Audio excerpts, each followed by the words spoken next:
Title: House Where Time Forgot. The clock never ticked. There's a house in Vermont, off the winding trail near the forest where the birch trees whisper secrets, that does not keep time. The clocks inside it are frozen, each one stopped at a different hour, like snapshots of someone's forgotten breath. Locals call it the Still House. Tourists don't visit, GPS doesn't find it, only the lost do. And that is how Adrian found it. Or maybe how it found him. Part 1: The Man Who Lost His Voice. Adrian Vale was a poet once, a good one. The kind who could hold a room captive with nothing but a whisper. Then the accident happened. A car crash on Highway 89. Black ice. 2 vehicles. 1 drunk driver. 2 heartbeats stopped. His fiancée, Lauralee, died on impact. Adrian lived, but his voice didn't. It wasn't the vocal cords. It was deeper than that. The kind of silence that grows roots, builds walls, and locks doors from the inside. Part 2: A Map with No Compass. Grief has no roadmap. It doesn't care about your career, your deadlines, or the way people look at you with pity and say, "Time heals all wounds." Time does not heal. Time sits with you in the dark and dares you to scream. Adrian didn't scream. He packed a duffel bag, wrote a note his publisher would never read, and drove north until the GPS went gray. And then the rain came, and then the road ended, and then the house appeared. Old, wooden, breathing. Part 3: The Door That Opened Itself. Adrian stood before the house with rain dripping off his hair like the seconds he no longer counted. The front door opened before he knocked. It creaked like a sigh. No one was inside. No lights. No heat. Just furniture covered in white sheets and walls lined with clocks, each one different. Cuckoo clocks, grandfather clocks, pocket watches. All stopped. He should have turned back, but he didn't. He stepped in, and the door closed behind him. Part 4: The Woman in the Photograph. The house smelled of forgotten dreams and lavender. He found the living room, removed the sheet from an old velvet chair, and sat. Above the fireplace hung a massive painting, not a photograph, not quite, of a woman. She had chestnut hair, eyes like oceans before a storm, and a Mona Lisa smile that made you feel like she knew your secrets. Beneath the frame, a brass plate read, "Isabel." That night, Adrian slept on the couch, and for the first time in months, he dreamed. Part V: The Walls That Whispered. In the dream, Isabel walked through the house. Her footsteps made no sound, yet every clock ticked with her passing. She didn't speak, but she sang. A lullaby, in French, soft and haunting like lace burning in slow motion. When Adrian woke, he found the sheets removed from all the furniture, the fireplace lit, tea steaming on the table, and the clocks all ticking. Part 6: The Ink That Returned. Adrian hadn't written a word since Lorelei died. But that morning he found a journal waiting beside the tea, leather-bound, soft, familiar, and inside it, a single sentence in his handwriting. "She isn't gone. Not if you still remember." His fingers trembled, his breath caught. He opened to the next page. Blank. He picked up the pen, and for the first time in forever, he wrote. Part 7: Conversations with Silence. Days blurred.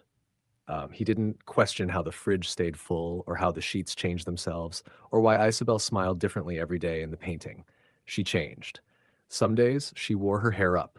Others, a braid down her shoulder. One morning, she looked away from him completely.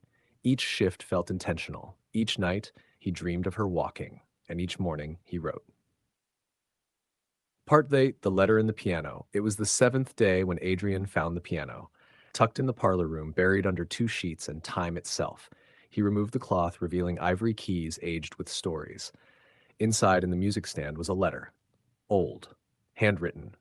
"If you've come to forget, you will, but only after remembering what matters most." It wasn't signed, but the handwriting matched his. Part 9: The Mirror That Lied. There was a mirror in the hallway that didn't reflect Adrian. It reflected who he used to be, a younger man, smiling, hands ink-stained, eyes alive. And sometimes he saw Lorelei standing beside that reflection, laughing. He would reach out, but the mirror would crackle like old radio static and show only his tired face, until the next day.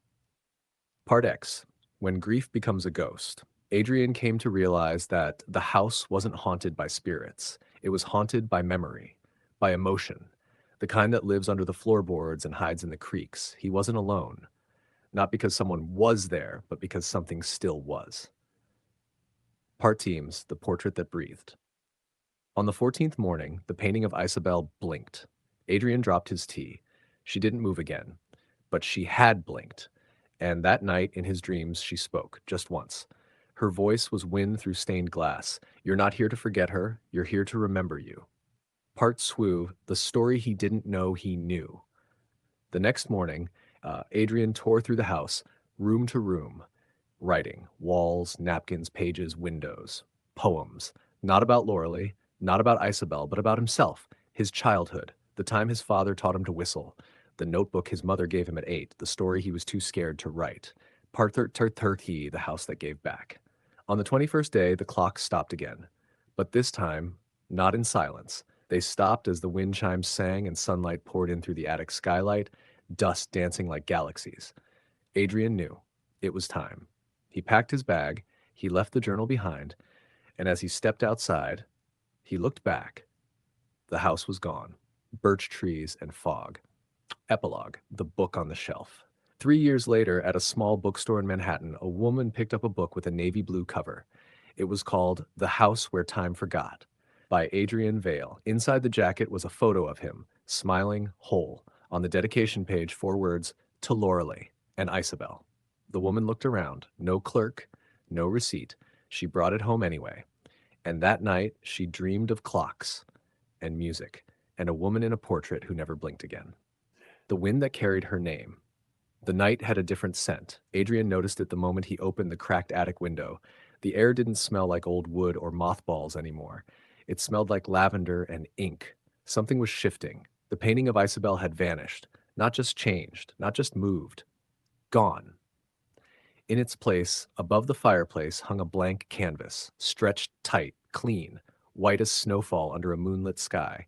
He stared at it. It stared back. There was no explanation, no letter, no whisper, just the loud silence of the house waiting. So Adrian did what his soul hadn't done in years. He picked up a brush. He mixed the colors from a palette that shouldn't have been there, crimson, cobalt, ash gray, sunlight gold, and began to paint. He didn't know what he was painting. His hands moved faster than his mind, like someone else inside him knew what had to come out. There was no form at first, just emotion, a slash of red, a drop of shadow, a burst of yellow like a breath. Each stroke was a word unsaid, a moment unlived, a scream unfelt. He didn't eat, he didn't sleep. He painted through dawn, dusk, and the dark. And when it was done, he stepped back and he saw her, not Loralee, not Isabel, himself, but not the version that walked into the house 21 days ago. This was the version that had survived grief, that had cried at 2 a.m., that had fought off guilt like a storm.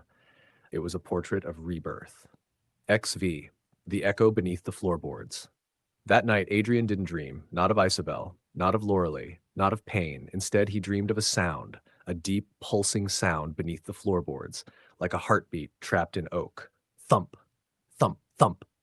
He awoke with sweat on his forehead and the taste of metal on his tongue. Something in the house had changed.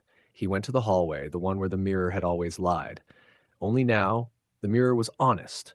He looked into it and saw himself, not a version, not a ghost, just Adrian, tired, grizzled, real. And behind him, Loralee, no longer dead, not alive either, just there. She smiled the way she used to when he read her bad poetry, tilted her head like she always did before falling asleep on his shoulder. She didn't speak, but the message was loud. It's time. He turned, expecting her to vanish. She didn't. Instead, she reached out and placed something in his hand. A compass, small, brass, glowing. Its needle didn't point north. It pointed downward. 6. The door with no hinges. Adrian had explored every part of the house, or so he thought, but he had never gone beneath it. Now, with the compass trembling in his palm, he followed its pull, back through the parlor, past the library where poems he never wrote waited in dusty journals, through the kitchen where the fridge still hummed without power, to the cellar door. He hadn't noticed it before. There were no hinges, no handle, just wood. He placed his hand on it, and it sighed open. Darkness greeted him, not empty darkness. Alive, darkness. He stepped down the stairs one at a time, his breath the only thing louder than the wood creaking beneath his feet. The air grew thick, ancient, and then the room appeared, circular, stone walls, at its center a pedestal, and on it a box. Not ornate, not locked, simple. He opened it, Inside, a torn photograph of him and Lorelei burned at the edges, a crumpled page that read, "What we bury, we carry. What we face, we free." He fell to his knees because it wasn't just a cellar, it was his soul, and he had finally come home. Sefton, when the clocks begin again. Adrian stayed in the cellar for hours, maybe days. He cried, he laughed, he spoke, actually spoke to no one and to everyone looking at. He read the journals again, the ones he thought he never wrote. They were filled with stories of a man drowning and building wings at the same time. At some point, he climbed back up. The house didn't groan anymore. It hummed. Every clock had begun ticking, not in unison, but in harmony. His painting, now shimmered in the light. A golden ribbon danced across it as if to say, "Yes, you've arrived." He went to the mirror again. This time, Lorelei wasn't there. She didn't need to be. He whispered, "Thank you," to the house, to himself, to the silence. He stepped outside, and for the first time, the forest didn't feel like an ending. It felt like a beginning. He walked back to the road, no fog, no tricks, just sky. And as he reached the bend, he heard one last whisper, carried in the breeze. Don't forget, some houses aren't built from wood. Some are built from memory and love and pain and the fire you refuse to let die. End of